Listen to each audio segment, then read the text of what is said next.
8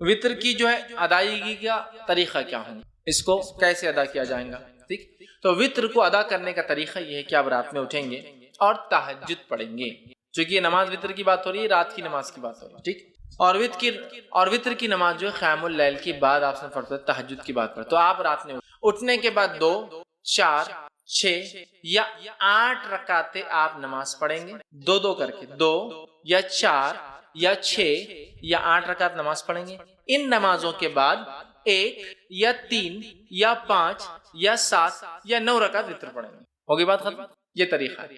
پہلے آپ تہجد کے لیے اٹھیں گے، تہجد کی نماز پڑھیں گے جو کہ 2 یا 4 یا 6 یا 8 رکعت زیادہ سے زیادہ. یہ پڑھنے کے بعد آپ 1 رکعت یا 3 رکعت یا 5 رکعت یا 7 یا 9 رکعت وطر پڑھیں گے. یہ اس کا پڑھنے کا طریقہ ہے. یاد رکھیے، طریقہ یاد رکھیے، اور یہی یاد رکھیے، درست چیزیں یاد رکھیے کہ ہم جو ہے اس طرح سے اس نماز کو ادا کریں تہجد کے بعد. اب جو سب سے مشہور طریقہ ہے وطر کا وہ 3 رکعتیں ہیں، جو ہمارے پاس بھی چلتا ہے، تو اس کو تھوڑا سا اور ڈیٹیل میں جاتے ہیں. سب سے مشہور طریقہ جو وطر کا ہے وہ 3 والا ہے. وہ کیوں؟ حضرت عائشہ کی وہ روایت یاد کیجئے موطا امام مالک کی کہ نبی اکرم صلی اللہ علیہ وسلم رمضان یا غیر رمضان 11 رکعتوں سے زیادہ نہیں پڑھتے تھے. تو 11 رکعت میں 8 رکعت تہجد کی اور 3 رکعت وطر کی ہے. تو 3 پڑھنا سب سے مشہور طریقہ ہے. اب یہ 3 پڑھنے کا طریقہ کیا ہے؟ اس طریقے سے اس 3 رکعت کو پڑھنے کے 2 طریقے ہیں. میں سمجھو آپ زیادہ کنفیوز نہیں ہو رہے ہیں، ہر چیز کلیئر کرتے ہوئے جا رہے ہیں. 3 رکعتوں کو پڑھنے کے 2 طریقے. 2 طریقے کیا ہیں؟ 2 سلام سے 3 رکعت یا 1 سلام سے 3 رکعت.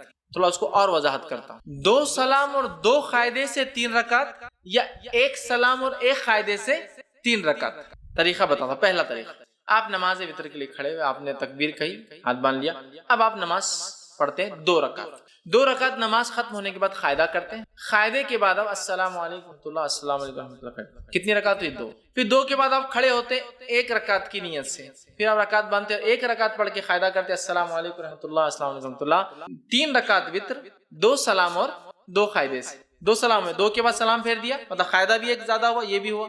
اس کے بعد 1 رکعت پڑھی، 1 قاعدہ کیا اور سلام. 2 سلام 2 قاعدے. دوسرا طریقہ 1 سلام اور 1 قاعدے سے. پہلا طریقہ سمجھ میں آ گیا، 2 رکعت پڑھی، سلام پھیر دیا، پھر کھڑے ہوئے 1 رکعت پڑھی، سلام پڑھی، تو قاعدے بھی 2 ہوئے، سلام 2 ہوئے. اب 1 سلام سے اور 1 قاعدے والا طریقہ، آپ نے رکعت باندھی وطر کی، 3 رکعت کی نیت سے آپ کھڑے ہوئے، اللہ اکبر کے ہاتھ باندھا، کنٹینیوسلی 3 رکعت پڑھیں گے. اب 1 ختم ہوئی، دوسری پڑھا آپ نے، دوسری ختم ہوئی، بیٹھیں گے نہیں، اب قاعدے میں کھڑے ہو جائیں گے، تیسری آپ پڑھیں گے.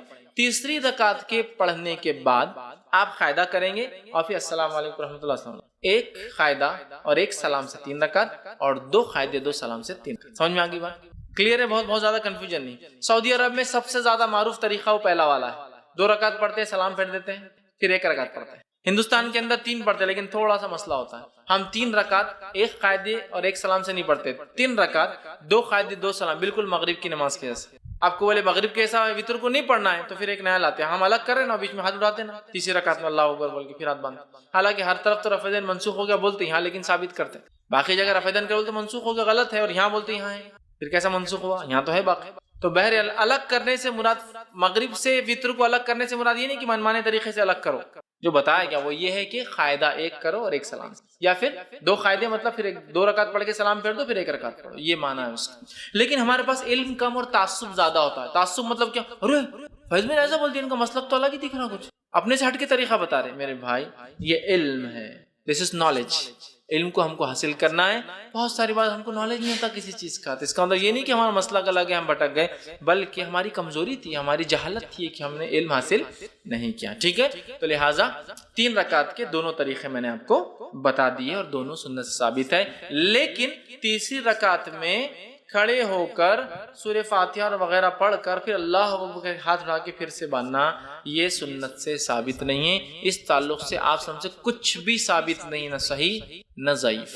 خاص طور سے اٹھا کے پھر باندھنا نہ صحیح ثابت ہے نہ ضعیف. لہٰذا میں کہوں گا آپ کو اگر 3 ایک ساتھ پڑھنا ہے تو 1 قاعدے سے پڑھیے. آخری رکعت میں آپ کو کوئی ڈبل سے ہاتھ نہیں اٹھانا ہے بیچ میں. اب پھر وہ دعائے قنوت کیسے کرنا، پھر فرق کیسے کرنا، دعائے قنوت کی طرف میں جا رہا ہوں. پہلے میں طریقے بتانا چاہ رہا تھا. تو ہو گیا 3 وتر کا طریقہ، 2 طریقے 3 وتر کے، یہ میں سمجھتا ہوں واضح ہو گئی. اور نبی اکرم صلی اللہ علیہ وسلم سے بہت ساری حدیثوں میں بات سب، جیسے صحیح مسلم کی اور صحیح بخاری کی روایت متفق علیہ. عبداللہ بن عمر رضی اللہ عنہما فرماتے آپ رات کی نماز کو 2 رکعتیں کر کے پڑھتے تھے اور آخر میں 1 رکعت وتر پڑھتے تھے. 2